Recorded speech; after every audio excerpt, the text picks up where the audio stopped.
Thank you for listening to Lone Star Community Radio. This program was broadcasted and recorded live from the LSCR studios in downtown Conroe, Texas. Lone Star Community Radio is supported by listeners like you. Donate and sponsor today. For more information on getting involved with Lone Star Community Radio, contact us at lscrstudios@gmail.com or visit us online at www.irlonestar.com.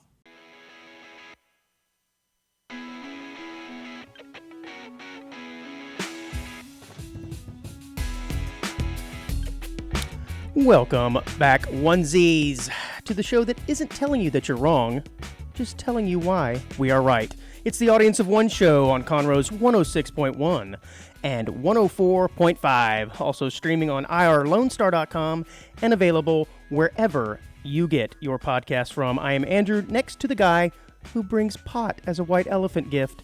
It's Dick. Are we at a baby shower? Schisler. Yeah. Howdy, bud. What's up, dude? Thanksgiving week. It is Thanksgiving week. Yeah. Super excited about that. Are you a fan of the Thanksgiving break and the Thanksgiving meal? I don't really know. It's one of those things where it's the holiday before Christmas, and especially running the station, it's awkward because everyone just kind of gives up. Yes, there is Give Up Week, the week of Thanksgiving. But I love it. But it sticks around all the way till like the week after New Year's when it comes to sponsors and shows, people wanting to do shows and all that kind of stuff. So hopefully we continue Audience of One as we go through the holiday season. But yeah, it's just weird. It's weird because when for example, I struggle really bad for my morning show to get guests. Yeah. Mm-hmm. Even though all this fun stuff's happening. So yeah, come out and promote it. But everyone's like, oh, I'm taking that day off. And what I love is I probably send about 30 emails a day to different organizations. And that's the auto replies are just obnoxious. Flying in this time of year. And, so how I feel about Thanksgiving, I don't really know. I don't really care. It's the time to give thanks, Dick. Well, I meant more of like our family. I have a large family, right? But every year, either Christmas or it's like some secret meeting happens where they all agree not to do one of them. So, for example, I was gonna smoke a turkey, and we're gonna cook a turkey. Are you sure this is not some wild conspiracy to omit you from a family gathering? Because usually when I was married, I would always just go wherever she would want to go, and I was totally cool with it because I loved her family, and it was so much fun. It was like, so for example, this Thanksgiving, I was going to smoke a turkey and then cook a regular turkey, and then I think it was what's today? Today's the 20th. I think it was on like Saturday. No one's coming now. Not just like one person's not coming. All four brothers and sisters are not coming. One sister's coming. That's a lot of smoked turkey for one person. Yes, and I was just like, well, what do you? I was like, we already bought the turkey. Yeah. Can't really just, give it up. So it's one of those things. I was like, is it really Thanksgiving without my family there? I don't know. Still technically it is, but I'm a fan of Thanksgiving. I'm also a fan of the Thanksgiving meal. I think it's interesting how it seems to be popular these days for people to say, I don't really like the Thanksgiving meal, and they kind of bash on it. I'm like, no, it's good.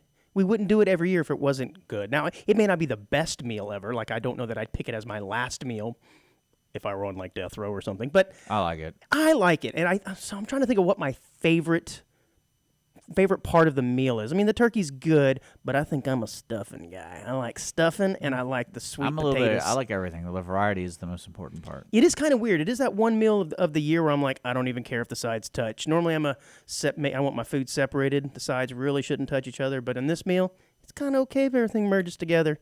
It's all good. Yeah. Well, we should hang out, I think, because I have nothing else going on. The weather is going to be iffy down here in Texas. Yeah, this is that time of year. You never know. Tomorrow it might be 40. The next day might be 70. One of those things.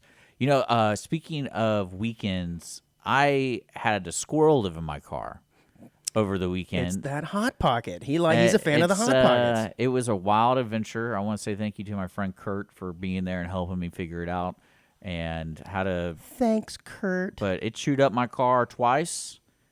And I thought it was gone, and then it wasn't. And then, so I'm kind of anticipating this week to be kind of a test drive my car every day and like see what else is broken on it.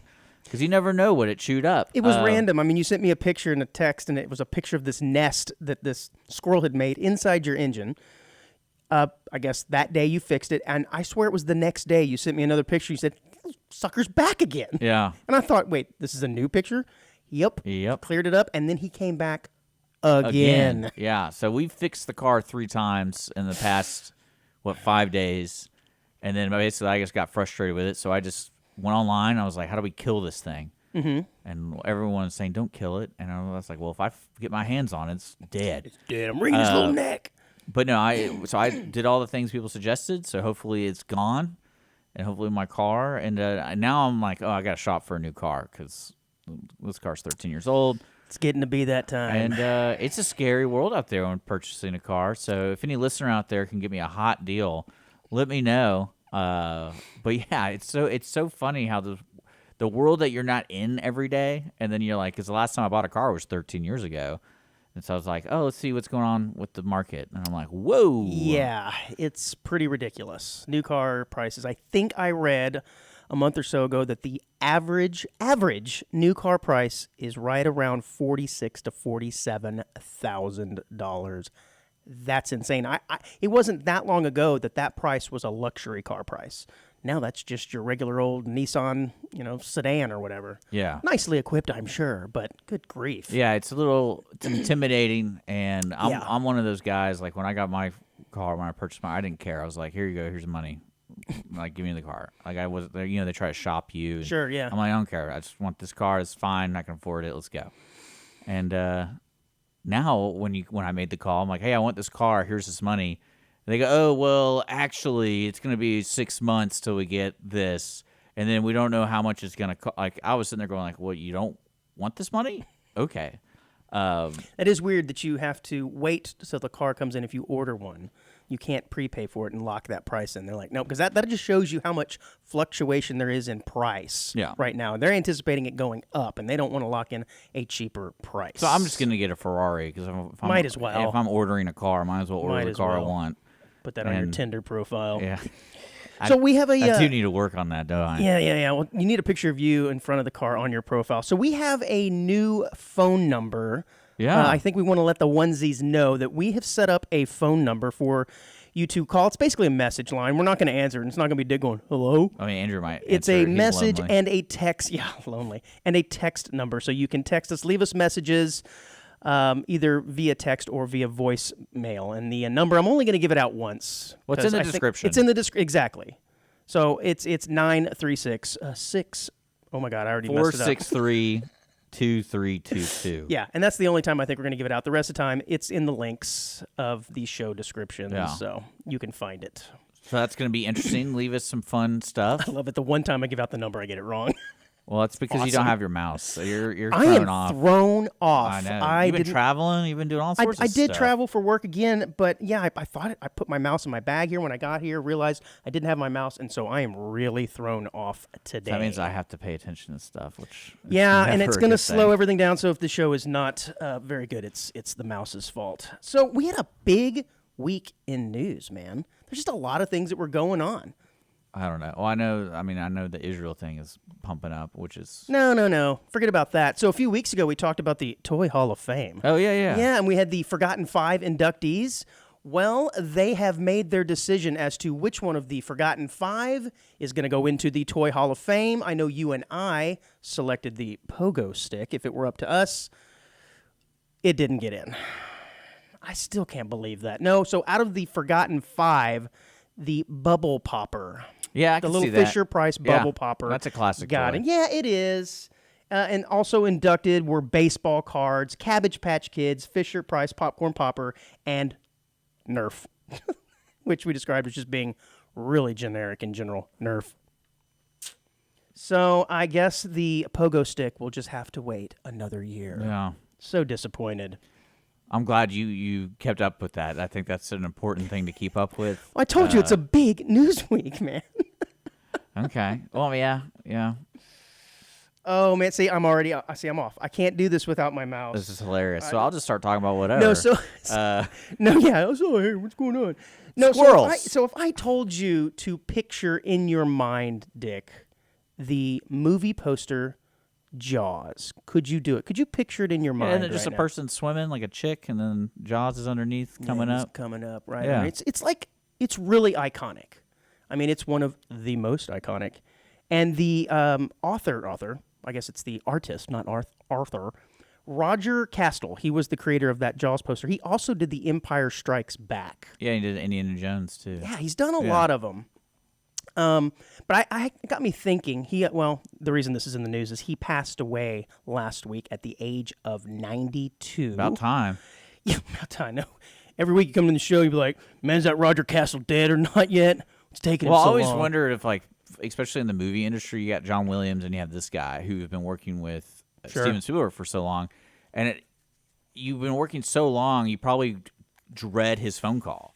Because you're 90, and you're like, wait, you're making another Indiana Jones? I got to get out my shaky hand and start drawing again. And then he's like, oh, we need you to do it. All the success really comes down to you sometimes. Yeah. And, like, John Williams talks about that kind of stuff, because I think for the past 10 years, he only worked with Steven Spielberg. And wow. But it's a pretty cool gig. That's why his music has sucked. But I have to admit, that is certainly an iconic poster, and it got me thinking, like, what are some of the more iconic movie posters, like, at least for me personally? And I think for me, obviously Jaws, of course, but I think Goonies is another one that comes to my mind. I think he did that one, too. Did he really? I think he did that one, too. Goonies is one. I'm thinking of, like, the Home Alone, that for whatever reason. Now, that's not necessarily art, but that is a movie poster that I can remember as being iconic. Yeah. Let's see. There's got to be another one. But anyways, it got me thinking of what the most iconic posters are, and I have a list here that was compiled by whatnerd.com if you'd like to hear it. This is so stupid. What do you mean? Oh, and Back to the Future. That's my other one. I found that one as to be one of my more memorable ones, because if you asked me to describe it in my head, I could see Marty there kind of holding his glasses up above his head with his orange puffer jacket on, and the two like flames going in between his legs from the car that had just disappeared because it went 88 miles an hour. Yeah, man. Well, so I remember that. The thing that I never really fully understood about the poster world is you don't know what's real or not, especially with today. And then you also have, like, they never reused it. So those iconic posters were not used as the VHS covers a lot of the times. Mm-hmm. And so it's like you got this cool artist to do this cool thing, and you don't reuse it? You don't, especially with the branding? I mean, it went everywhere, didn't it? I mean, it was... Yeah, didn't they use it on the VCR covers? They used some of them did. Some of them, but not all of them. Really? Mm-hmm. Why would they do a different one outside? Oh, I guess you're right. The actual movie poster is different than the one they put on the cover of the DVD. I guess you're right. I always assumed it was the same, but no, you're right. I wonder how much money that guy made for these posters. I mean, after he became famous, I'm sure that's probably why they didn't put it on the VHS cover, because they didn't want to pay the guy. Yeah, I bet. And it's like, hey, let's just steal the idea. After he's a known commodity, I imagine he could charge a pretty penny to do that, right? Don't you think? I have no idea. Look up his net worth. So anyways, I've got this list here of the top 20 most iconic movie posters of all time. And at number 19, it's Apocalypse Now, the 1979 film. Yeah. That one, to me, doesn't ring a bell. Doesn't strike anything to me. So apparently it is very iconic. And then, of course, Airplane. Absolutely. The one where the airplane is twisted up into like a knot. That's very iconic. Oh, this is the slowest thing without a mouse, I'm telling you. Superman. 1978. Were you a fan of the Superman series? Not really. What? Really? Yeah. I kind of like that's for Superman. old people. Superman's for old people? Yeah, that specific one. Well, there were a bunch of them. Yeah, no, I was kidding. It's all right. They're fun. But again, movie posters, I remember them. The Breakfast Club, I think that one was pretty iconic. The Thing, again, that one to me does not really ring a bell. I guess I should have had this one on my list, though. Jurassic Park. Yeah, baby. You know, the black cover with the red, circle and the T-Rex kind of walking there. That's iconic, man.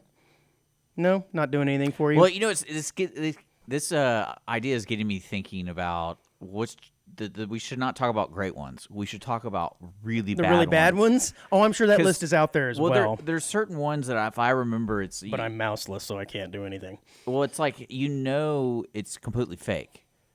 And somehow they put it out where you see all these actors on the poster, but they're clearly not in the same room, and they're on the wrong body. Yeah.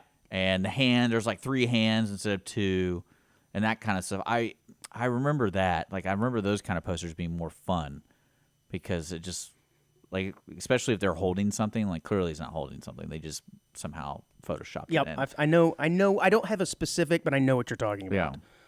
Yeah, we got Scarface here. I figured you, as being a movie guy, would have like hot sports opinions on this, man. Like, well, no, I like movie posters. If I had my own house, that's what I would be doing, is filling it up with cool movie posters. But again, see, the problem is there's so much cool art out there. You don't know if it's like the real poster. Because there's iconic ones that you talked about, but with today's world, it's like, oh, look at this poster. We can make like 10 different versions of. Because do you remember hearing about that controversy where when Star Wars, the newer ones came out, where how different the posters were depending on the market, and they removed some of the diverse actors. No. Yeah. And so it was just like all this layout issues, and people were trying to say like, oh, it's because interesting. Because like China doesn't like black people or something like that. Breaking news. What are you talking about? Well, I know, but no, it's like it was a conspiracy theory because you're putting all these movie posters out, but they would change them up, and so you can look up that. You actually can look those up, saying like different foreign country movie posters and how drastically different it makes the movie look. And so that's more interesting than like iconic ones. Who cares? Well, I just thought it was pretty interesting. Never mind. We'll skip that. You know what else? You said conspiracy theory. That reminds me. We're coming up on the 60th anniversary of something that happened right here in the great state of Texas. Dallas, more specifically. Do you know what I'm referring to? No. Back and to the left. Back and to the left. JFK assassination. Oh. You would think this was a fill in the blank with Dick here. You went blank. Yeah, so it's coming up on 60 years this week. So I haven't figured it out. No, are you one of these conspiracy theory guys, or do you think he acted alone? You think he killed himself? No, not the president. That'd be crazy. No, Lee Harvey, Mr. Oswald. I don't know. I mean, I think it's all interesting, but then again, it's one of those things that it's too far gone. Like, does it really affect? Because it's kind of like the UFO thing. Yeah, but it's still a big deal. People travel all over the world to Dallas still to see Dealey Plaza to this day. Yeah, you ever been there? I probably have, but didn't. Oh, you would remember if you would remember if you went to the school book suppository. Is that what building? Is that what it's called? Depository. School book depository. No, Yes, I'm in the 4th grade. Yeah. No, it's awesome. I mean, it hasn't really changed much since 1960. I mean, the trees have grown up a little bit more. Is there a simulator there? Yeah, you get to you get to shoot them. Shoot him, yeah. No, but you do get to go right up to the window where he shot at supposedly. Right, if you believe such a theory. They have that part kind of boarded off or blocked off. You can't actually get to the window, but you can get to the window right next to it. And because they don't want to ruin the evidence? Well, I mean, the boxes are all the boxes are all set up exactly the way they were that day, and I mean, it's a pretty. If you have not done it, I suggest going. But again, it's happened so long ago, and nothing really came from it. That's what except for a dead president. But I meant more of like all these investigations and all this kind of stuff. Like the only thing that probably improved was the rules that Secret Service has. Yeah, no open top car traveling. Did you know they reused that car? Oh, why not? It's a good car. I guess, yeah, it's iconic, right? No, after the shooting, apparently they made some modifications to it and reused it for the next 2 presidents after that. Can you imagine riding around on that thing? JFK shot in that car, and then LBJ used it for a time, and then I think Nixon did as well. So, yeah, it'd be kind of weird. I wouldn't want to get back in that car. But it was in service for the next 2 presidents after that. Yikes. How many times am I going to reach for a mouse that does not exist today? Yeah. But no, I mean, the conspiracy theories are fun, especially, like, what is it always? It's like every 4 years when the president's coming around, they're like, oh, we can release some of the documents. Yeah, little teasers. And I'm like, does it really matter, though? Like, say the CIA killed him. What are we going to do about it? Nothing. I suppose, but I mean, I would like to know the truth. But I as time has gone by and they've made 3D models of the scene and the car and everything, they've pretty much proven that this magic bullet thing wasn't as magic as they once thought, and most likely he acted alone, and it's not a big conspiracy, but it's just way more fun to go down the conspiracy rabbit hole. And I think it's kind of crazy, too, because I think even like History Channel is doing something for the 60th anniversary. And, I'm sure, you know it's going to be legit. And what's interesting, though, is it happened so long ago, getting the facts straight is near impossible. because I remember Sure. I remember seeing this promo for the History Channel, and or it might be National Geographic, but Who needs facts when you have but they're conspiracy, though? interviewing all these people who were there, and they all are on oxygen. And I'm thinking to myself, do we really want to Yes, sir. hear this guy's tale when he's 93 and maybe he doesn't remember? Because they're trying to sell it as new info from this guy who's a Secret Service guy. Now he can finally talk about it, and it's like he doesn't. But would you even take that as truth? Like, Right. Yeah. It's just as time passes, you're right. I guess people care less and less, and the truth becomes less important. Especially to you, I thought maybe you would get more of a kick out of it. So, staying on this theme of movies, or at least we were on movies, and I've abruptly changed to the death of a president. Our girl Gwyneth is back in the news. Good. We covered her and her trial extensively here on the news segment known as Audience of One. Wait, is this a real thing? This is real. So Gwyneth Paltrow, of course, was in the news earlier this year because of the incident she had on the ski slopes where a man ran into her and it turned into a big he said, she said, where he said he groped her. She said he groped her. Wait, what? Anywho, it became a nasty trial, a national sensation, and it ended with basically Gwyneth not having to pay anything. I think he was seeking a large sum of money because he could no longer work after the incident. Yeah. He had received some injuries. Well, this story is now getting the musical theater People are treatment. that bored. Yes, they are going to make a musical theater called Gwyneth Goes Skiing, and it will run from December 13th to the 23rd at London's Pleasance Theatre. Can you believe? Are you going to go get some tickets for Gwyneth Goes Skiing? It's going to be a musical adaptation. Oh my God! But apparently, this is the same people that brought the story of Diana, the Untold and True Story, and a Cats-inspired How to Live a Jealousy Life. I don't even know what that means. I don't know what's going on. But yeah, so they're making a musical out of the Gwyneth Paltrow trial. I think that's pretty funny. Are you a musical guy? You like? Sure. I mean, if it's fun and clever. Yeah, I just don't know what all they can do with this. I mean, obviously, there's going to be the incident, and I'm sure that's going to be hammed up quite a bit. But I don't know, what all can they make out of this? Maybe it's only going to be like 40 minutes long. I don't know. What's strange to me is the story isn't even that interesting. No, it really isn't. They just It collided really on a ski slope. Right.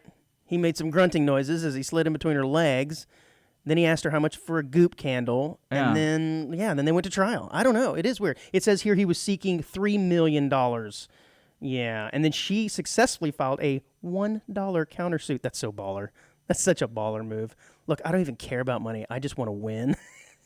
She sues him It's for also, $1. I mean, you're a And celebrity. the guy's out of work. He didn't have the dollar. It's pretty bad. Yeah.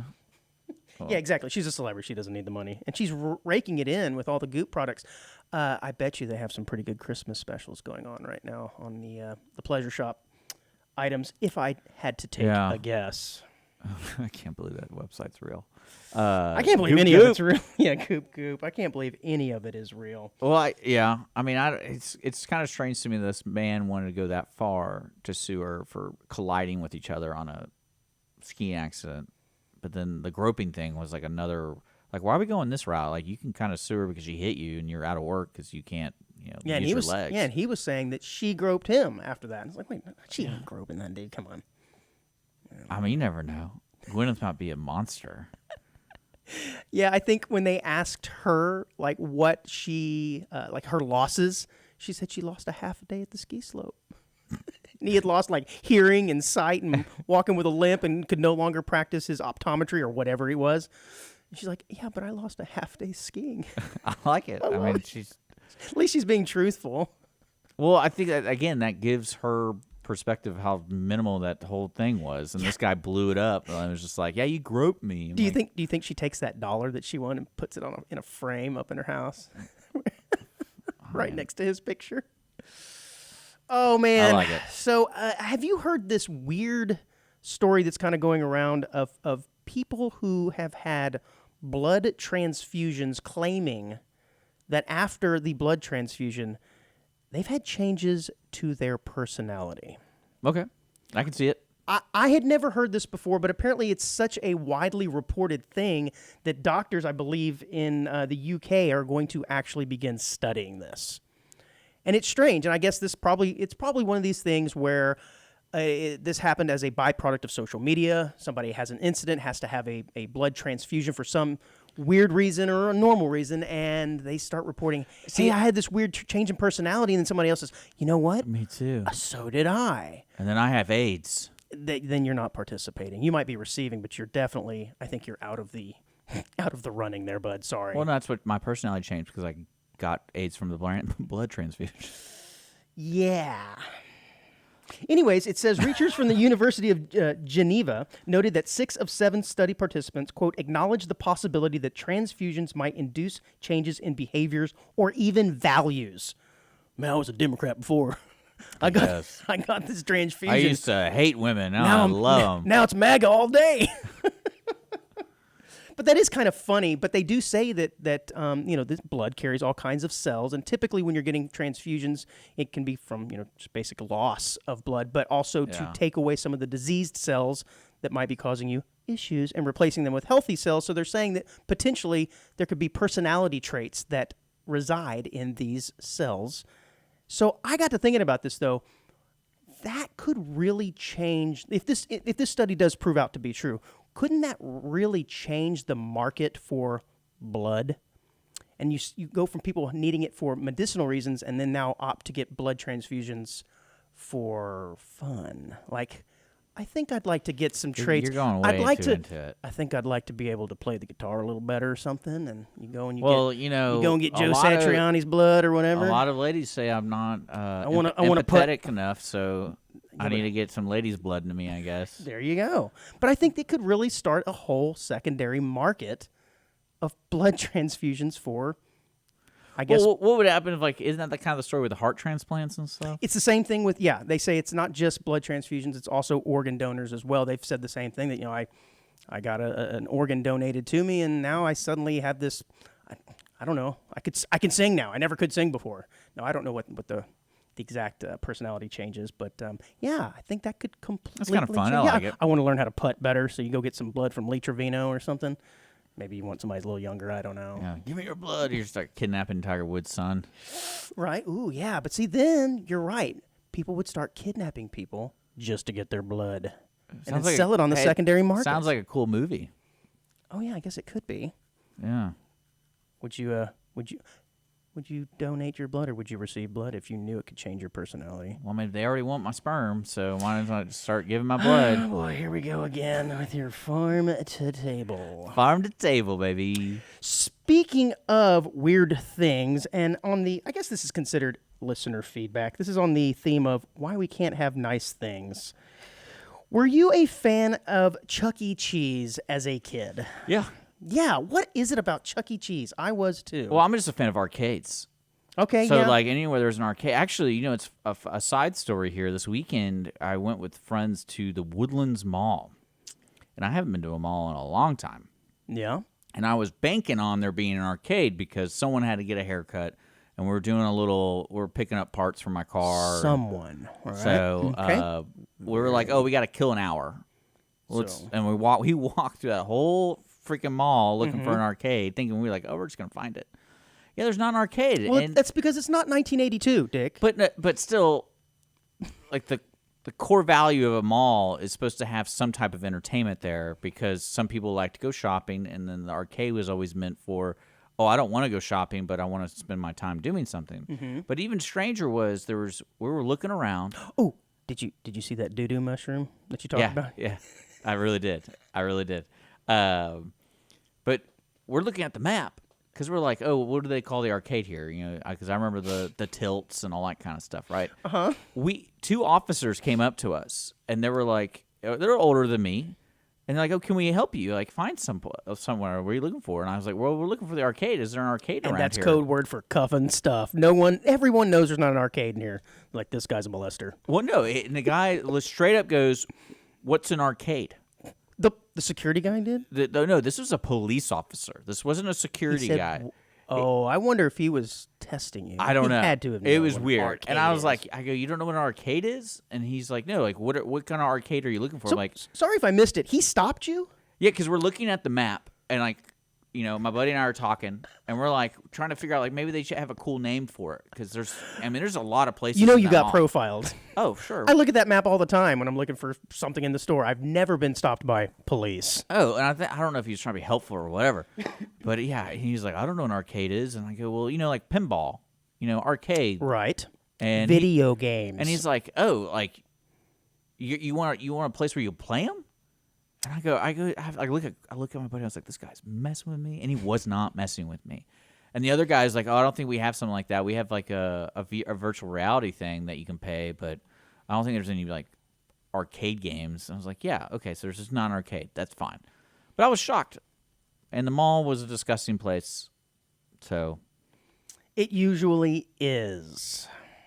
Well, getting back to Chuck E. Cheese, I liked it too. I'm actually kind of surprised that Chuck E. Cheese is still as popular as it once was, especially with all of the myriad of entertainment options that are available to kids these days. It's still a thing. And I guess that means you can never really underestimate the power of bad pizza and, I don't know, germs, because those places are pretty nasty. As an adult, you go in and you look at it through adult eyes, and it is a much different experience. You also have to look at it as having children, and you don't have any inspiration to do fun stuff. Like, what's a cool place we go? Chuck E. Cheese is easy. Like, it's easy. It has all the food's there. Yep. It's just like you just give your kids money and they go to spend it. Well, they have made an announcement as of last week. Chuck E. Cheese insists that they are actually. Let me change this here. Chuck E. Cheese is removing animatronics after the release of the Five Nights at Freddy's movie.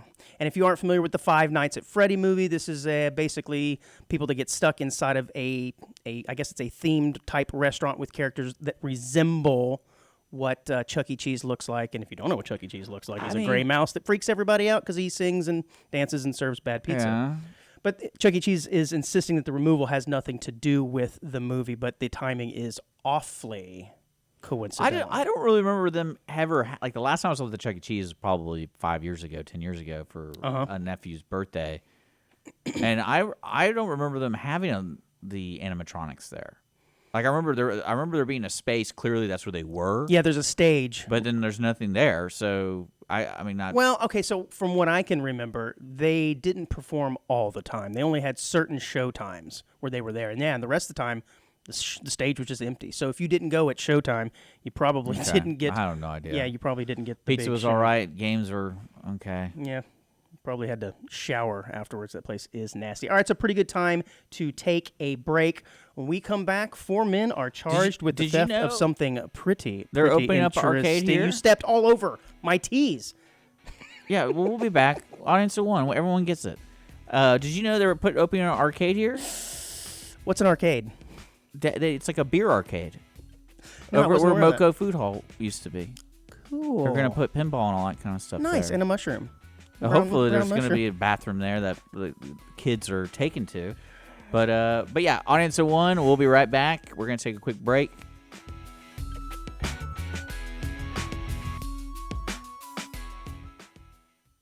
Audience of one, Wednesdays at 10 a.m. right here on Conroe's 106.1 and 104.5. Listen to the brain droppings of local hosts, me, Andrew Belshner, along with the jewel of Montgomery County radio, Dick Schisler.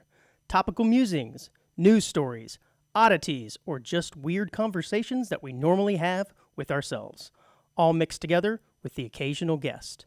You can also find us on Facebook, YouTube, and Apple Podcasts.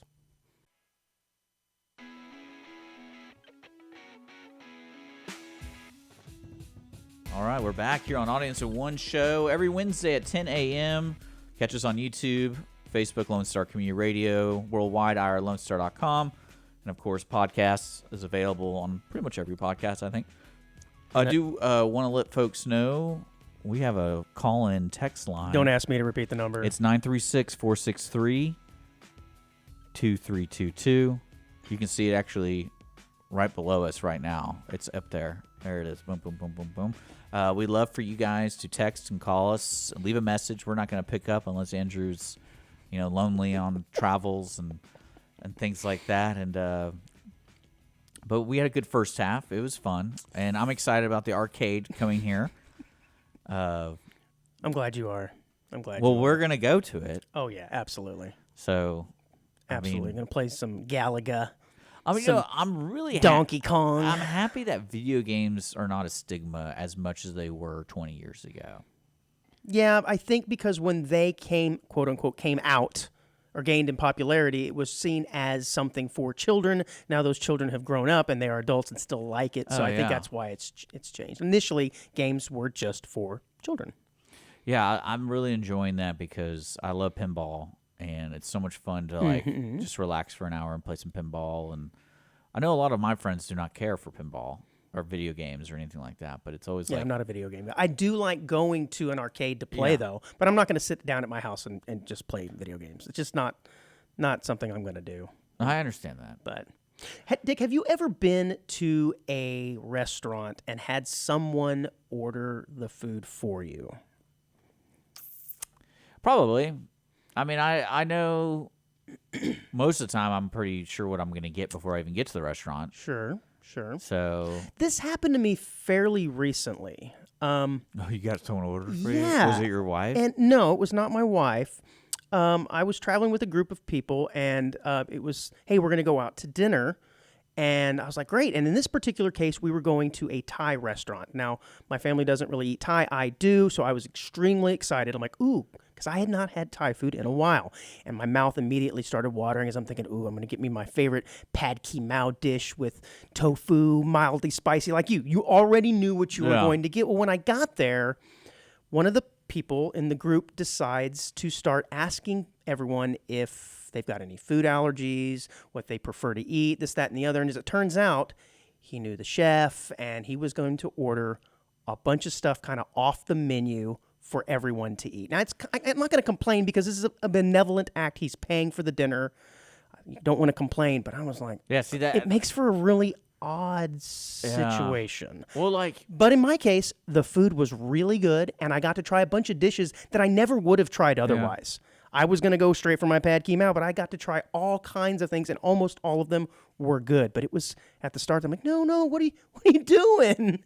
But it was okay. And I just wondered if this scenario had happened to you. No, I think if somebody offers to pay for the meal, do whatever you want, man. Yeah, I'm down. Exactly. I'm down. Exactly. So I think that's kind of stuff I can't complain about. I would never complain about. I wouldn't even bring it up as like an issue. Like I thought you were really going to go with someone like manhandle the table and goes, no, what you're ordering is wrong.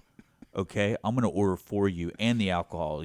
And then you get stuck with the bill of like $150. It would be weird if he orders for you, he or she orders for you, and then at the end goes, and here's your portion of the bill. You're like, hey, wait a minute. Yeah, no, I didn't even order this. Yeah, I think there's rules to the game on that kind of stuff. And no, I mean, I always I ordered for my girlfriends and stuff, but that was also because the ladies I date are like they don't want to talk to other people. I guess it's really weird. You have an interesting past. Yeah, it is. And it's not like I wanted to. It's not like I felt like a bigger person doing it. It's more of, hold on, little lady, I'll order this for you. Yeah, I don't really care. You can go ahead and put cheese on that burger. Not this one, though, but mine. Well, what's funny is I was raised, you always let the lady order first. Sure. So you can imagine how many times I kind of became dumbfounded. I'm like, you're not going to order anything? And they'll be like, no, you're supposed to. That's why I told you what I wanted. Oh, I didn't. Is that why you told me? I don't know. I don't know. I would never order for anybody unless I would recommend. And I've always done the thing where, like, if I see something that looks really good but it's really big, I'll be like, hey, does anyone want to share this? Because this looks really good. Yeah. But there's no way I can eat all of it. I think I would order for someone if we were going to a restaurant that I was familiar with and the people that I was with were not familiar with the restaurant and had no idea what to order. I might suggest something like, hey, what do you like? Yeah, I would suggest going this, but I don't think I would blindly be like, no, you're getting the pork because I told you. It's a strange situation. Yeah. Did you hear about the 4 men who were charged with stealing Winston Churchill's toilet? Yeah. Crazy, right? Now, as it turns out, this is solid gold.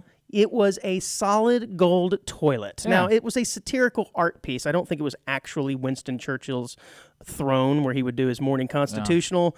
But apparently this toilet was at a museum, and it was stolen like 3 or 4 years ago.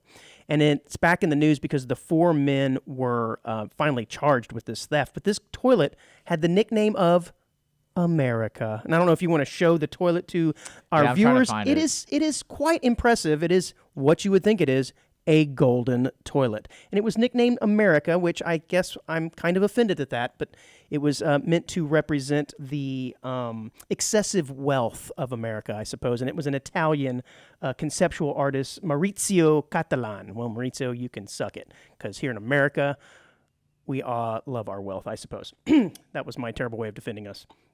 But anyways, the four men were ages 35 to 39, and they have all been charged.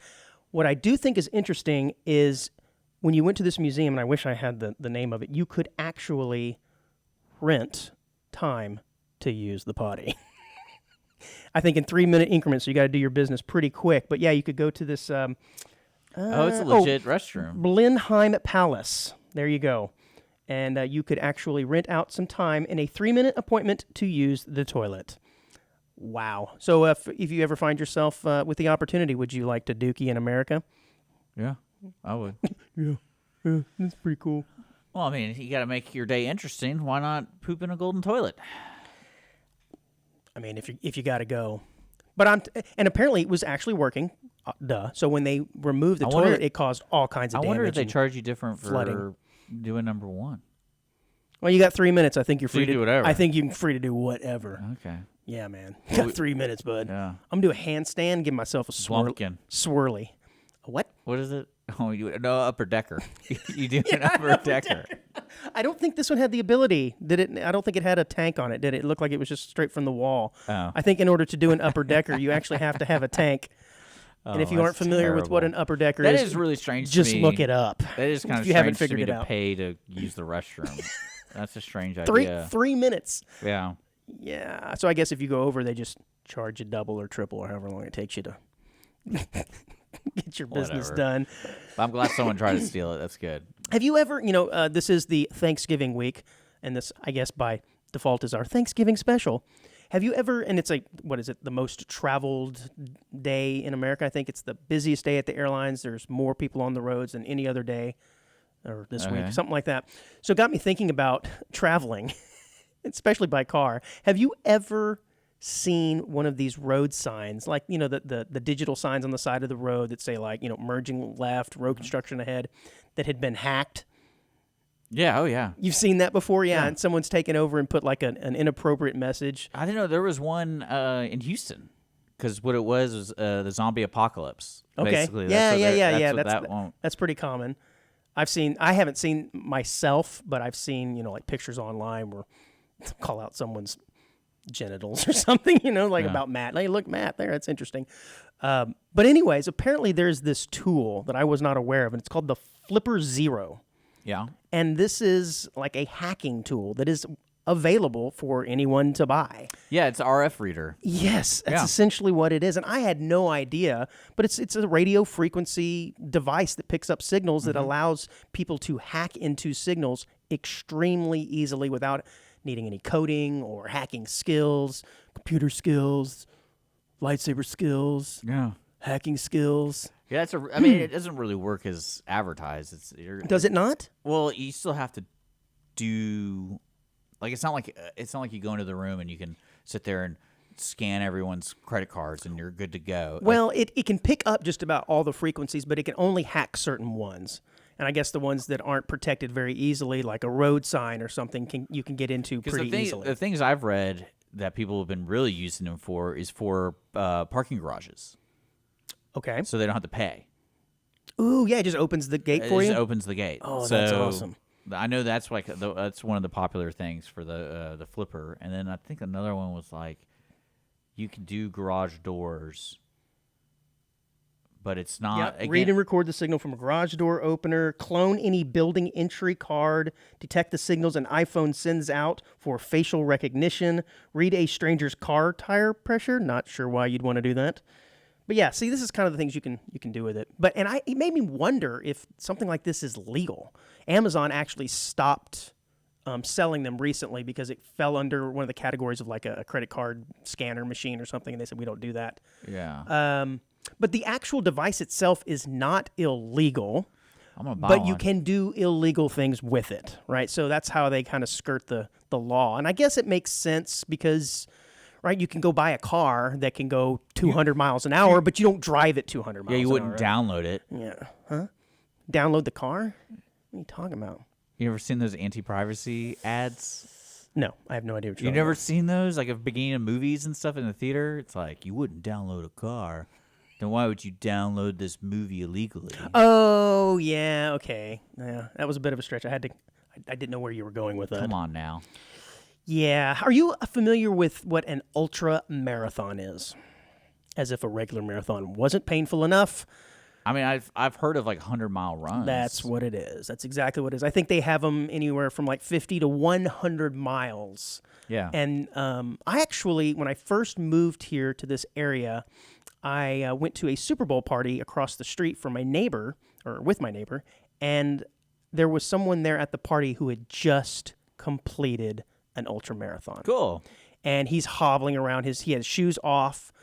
His toes were all bloodied. He was wearing like sandals, and he had like cotton things in between each one of his toes. And he's just hobbling and sat down. Like he literally just finished it. And the rule is you have to run this 100 miles in under 24 hours, basically. And I don't remember what his time was, but it looked absolutely murderous. Like, why would you want to do this? Because a normal marathon is what, 28.2, 28.6 miles or something like that. This is 3 times that. And I love because every now and again you hear these stories of people who cheat during these marathons and they get in like in a car or whatever. I like it. Yeah, well, this is one of these stories, and that's not necessarily news. It says this ultra marathoner was disqualified for using a car and is banned from competition for 12 months. And I've always said, look, if you're going to do this, you need to not come in first place. It's too obvious. If you get into the car and you just destroy the competition. Maybe it was on accident. He's like, oh, man, I'm probably like 20 behind. We're good. And it's like. Well, this person came in 3rd place. So they were taking Andrew's rules for cheating very strictly. Came in 3rd place. You'd think no one would know. But apparently these runners all have these devices on them now that track them. Yeah. And it showed that she went a mile or 2 in under 2 minutes, which probably is your first sign that you're in an automobile. But she actually went out there, stood on the podium, took pictures, got her trophy, and then they go back and read the metadata and said, excuse me, what were you doing during this time? Should have got one of those suitcases that, like a little battery suitcase. Yeah, there you go. That goes about as fast as like there you're you walking, go. right? Well, apparently what happened is she came to one of these checkpoints, and she wasn't doing so good. And she told her friends, I can't make it. I can't make it. And they gave her an assist and gave her a little ride to give her a break. And, of course, she ends up getting 3rd place, but has now been banned. I'd like to think this is something you would do, Dick. I really do. Get into your little Hot Pocket mobile and scooting around. But you used to run, right? Weren't you a runner, like a 5K guy? No. You told me you used to run. Bike. I cycled for 5 or 6 years, and then How far would you cycle? 40 miles, 40, 60 miles. Whoa. How long would that take you? A long time. A long time. So I was definitely not you weren't doing winning any awards. I wasn't then. trying to win awards. I was just basically, the friend group I ran with they're all healthy. And that was the kind of the annual, not annual. We probably did about 6 rides a year. Okay. That were organized. And it was just something we did. Did your legs start getting really big like those cyclists? I'll never forget one time we They have did. abnormally large legs. Well, no, I've definitely gotten in good shape. That's for sure. One of my favorites was we're doing, I forgot what they call it, Tour de Houston. That's what they called it. And I was on my way back into it's actually a really cool ride because what's neat about those rides, especially the organized ones, is they shut down certain areas. You get to bike areas that you never would ever get to bike. Cool. So like for the Tour de Houston, we got to ride Memorial. That sounds with not no quite as traffic. cool as a Tour de France, though. I'm just going to throw that out there. But my favorite, the reason I'm telling you this story was it ended up at City Hall. And I'll never forget, I'm pulling in, I'm exhausted because it was on Old Highway 108 NASA freeway, so it's just flat and windy. So I like half the ride, I'm going against the wind. Dead into the wind, yep. And I'm just like, ugh. You should have been doping. Oh, man, I would have been awesome. Yeah. But I remember getting back, and I literally had to, like, I unclipped, and I get off my bike, and my cousin has been there for, I don't know, probably 20, 30 minutes, because he's a beast. And this lady from Michelob first person to talk to me, and I'm dying. And she's like, "Oh, congratulations! Would you like a complimentary Michelob?" And I look at her, and I go, "Do I look like I want a beer right now?" And As a matter of fact, I want 3. I know. I was like, I don't want any of that right now. That's pretty common after races. They hand out beers. Yeah, and I was like, I just want water, and I want the ground. And I want my mom. And my cousin comes over. He's like, "Did you just yell at that lady?" I was like, "Yeah, I think I did. I don't really know what. I kind of blacked out. I was so pissed." But this runner was from Scotland, and her name is Josiah, and I'm not going to even try and pronounce her last name. People cheat all the time, though. She does. She hadn't. She claims this is her first time. She says, I as stated, I accept my actions on that day. I did travel in a car. And I did later complete the run, crossing the finish line, and inappropriately receiving the medal. No, didn't that happen? I love these prepared statements. Didn't that happen here? I don't. They do the Ironman. Oh yeah, of course. Yeah, here in the Woodlands. Like, I want to say one year, some butthead who lived in the Woodlands, because everyone who lives in the Woodlands is a butthead. I've never met a single one of them that wasn't. And he moved the just getting a little Woodlands. Oh, okay. So he lived in the neighborhood or something, and apparently he went out there early morning trying to leave, and he's like, "What is all this stuff?" So he shortened the race. So he shortened the race by I think I'm talking I'm gonna have to look this up. I do know someone who competes in that. I want to say that happened because they had the Woodlands Ironman is one of the last qualifying Ironmans. Correct. Before the Kona in Hawaii. Yeah. Yes. So the Kona. It screwed over 30 runners or something like that because of just the short. Wow. Yeah. I may have to look that up. I do know someone who competes in that, so that's pretty interesting. Because they run on top of the Woodlands Parkway, I think. Yeah, they run all over. It's weird. I mean, it's crazy. Yeah, they block off traffic. They do. I remember reading that, and I was like, "Oh, that kind of sucks." Because they weren't technically cheating with intent. It was just shaved off maybe a fourth of a mile. Well, that's all it takes, though. That's all it takes. So this is definitely not a news story, but it is an audience of one story through and through. These are the best. This one makes me think of you from Newsweek. It says, a man who went to prison for taking $1 million from a faulty ATM and flew friends to an island on a private jet says no regrets. So the story goes, and this is pretty funny. So I think this actually happened several years ago, but it's an Australian man who was out one night and drinking with his friends and didn't have any cash, went over to the ATM machine and transferred, how desperate is this, money from his credit card over to his his checking account. Anytime you're moving money from your credit card to your checking for drinks, you're not in a good spot financially. And he noticed that it came back saying this transaction could not be completed, okay? But it spit out $200 to him. Nice. Yeah, he's like, well, that's interesting. It said it couldn't be completed, but it gave me $200. He's walking off. He said, let me try this again. Tried another $200, same thing. Tried it again, same thing. So he's walking off with $600 cash. And this decides, you know what, 600's good. Why don't I do this to the tune of $26,000 in the first week? Realizes nothing's happening. It never shows up on his credit card reports. And he does this for a while and ends up to the tune of $1 million, taking extravagant vacations, paying for his buddies. I mean, just lived it up. And, of course, eventually he gets caught. And he's out now, though. He served his time, and I think he served a couple of years for doing this, which doesn't sound like a bad exchange, to be honest with you. I wonder how they charge you. Because if you're going up to the ATM, you put all your information in, and it spits out $200 still, how is that your fault? So I wonder what the charge is. Yeah, I mean, it's theft. I mean, he's getting money that's never being... I mean, I guess you have to prove intent. And I think the intent is easily proved when he's doing it at an excessive amount. If he does it $200, $400, no big deal.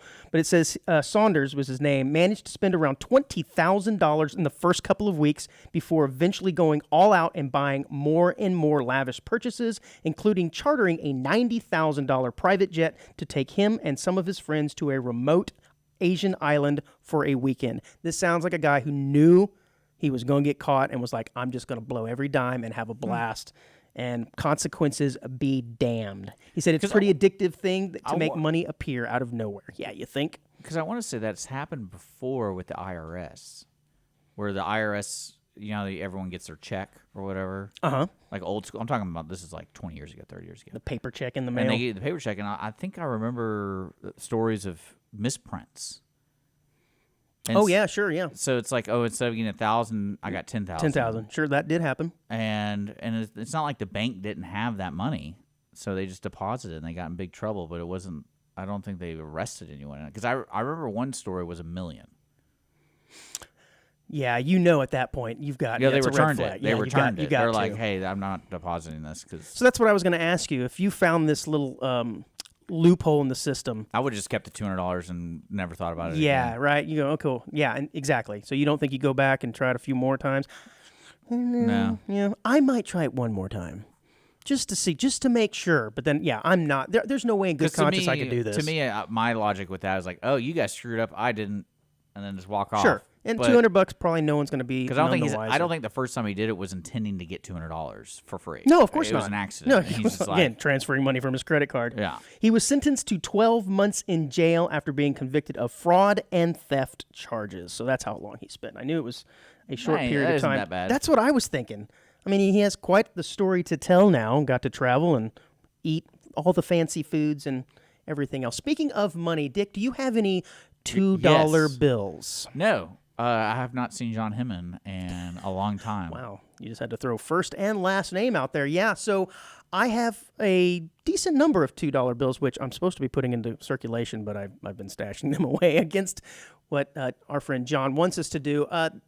We have a friend who is in the business. Well, I wasn't saying he's your friend and my friend. I just know a guy that only uses $2 bills. Yes, and he puts $2 bills into circulation, and I have somehow acquired them. Well, apparently some of them can be worth quite a bit of money, and I mean like more than $2, which does seem weird to pay something that literally says, I'm worth $2 because I'm money, and give someone, I don't know, $3,500, $4,500, but that's exactly. I mean, did you not go to the Cars and Collection thing last weekend over at the Hyatt?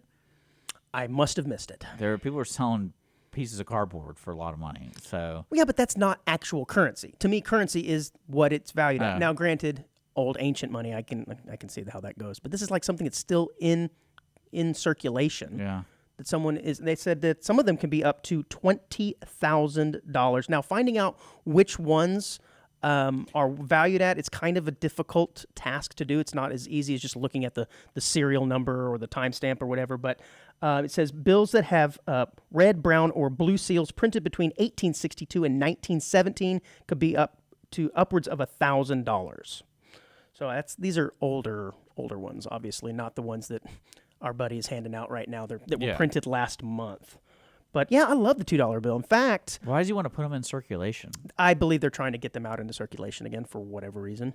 And so is he make money?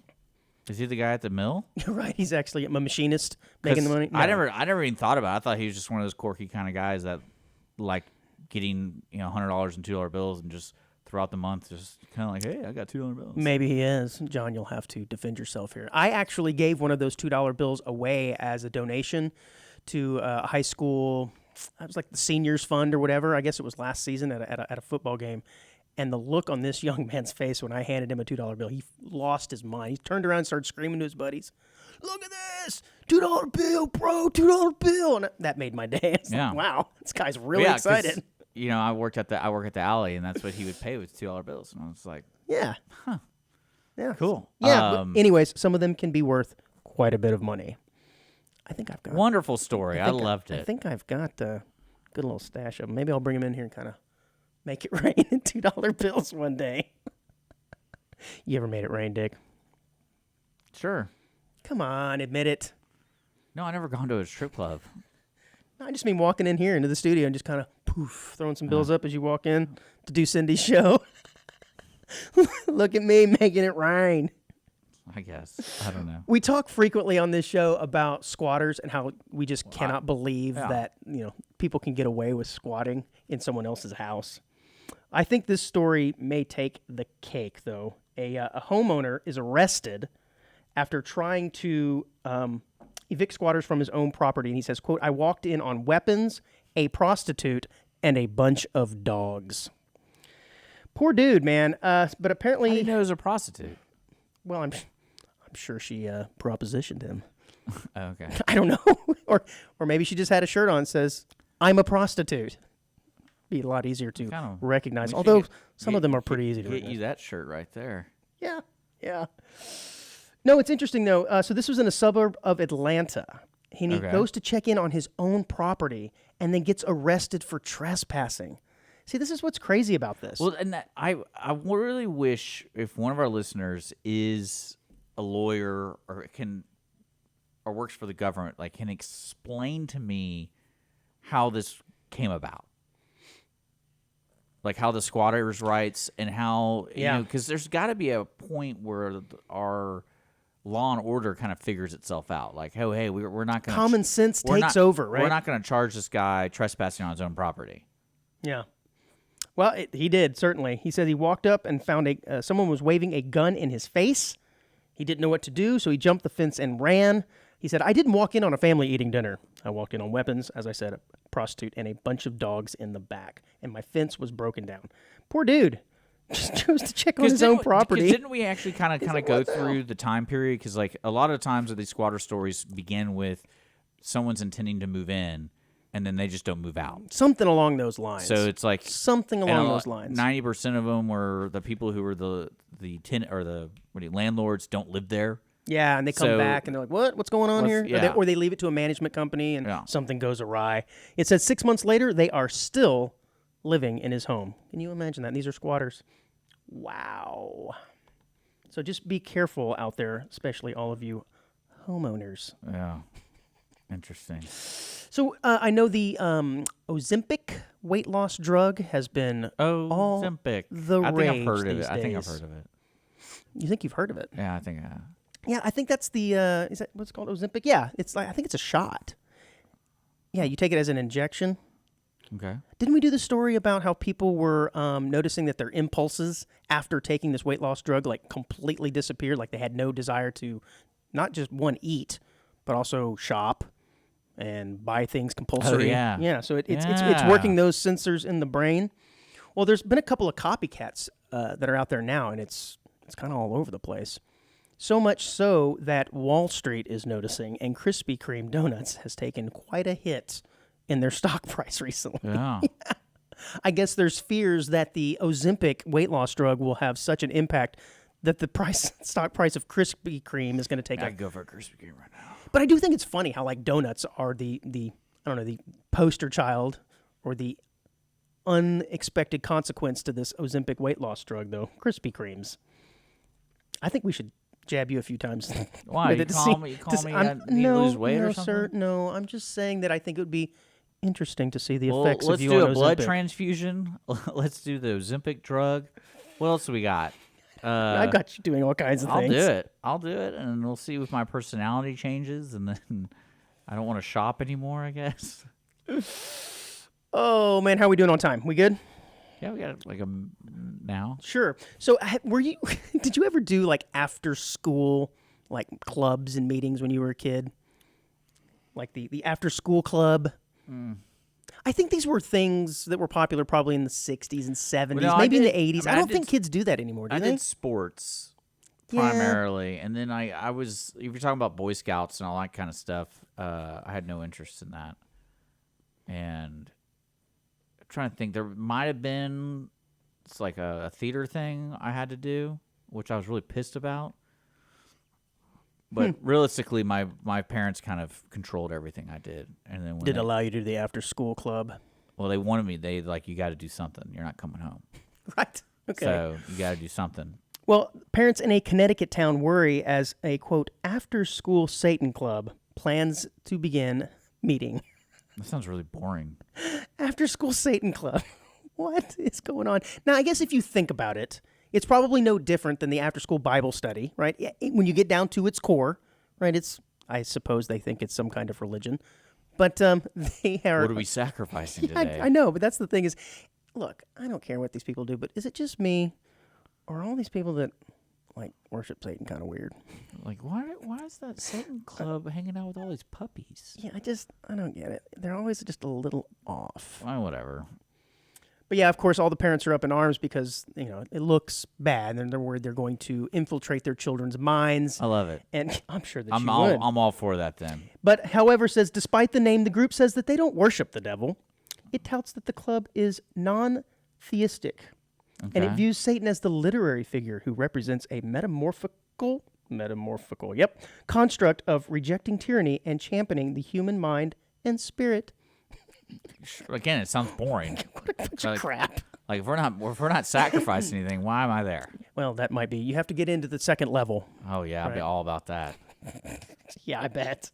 How many times am I going to reach for that mouse that does not exist?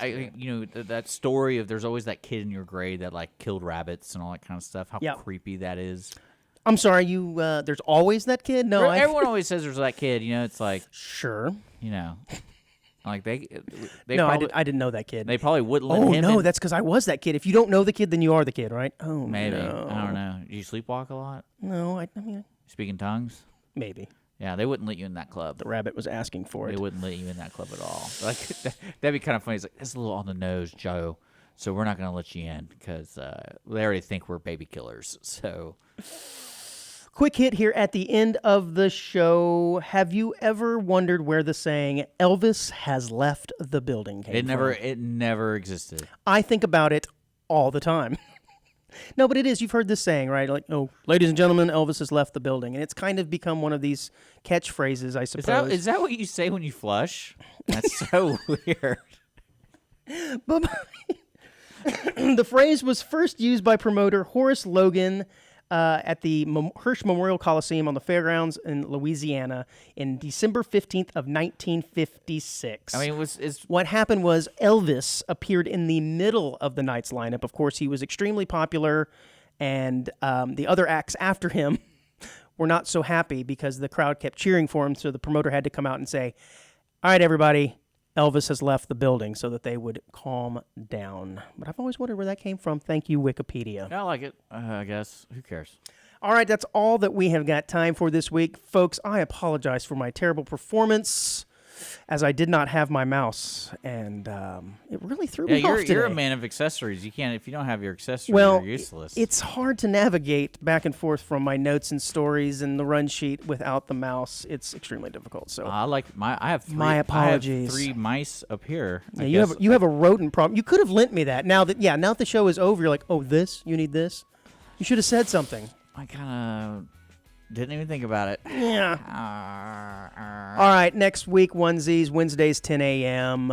Yeah, and don't forget, call us anytime, text us anytime, 936-463-2322. Sorry, I'm. It's right below. This number thing's really new, man. Yeah, whatever. Bye, guys.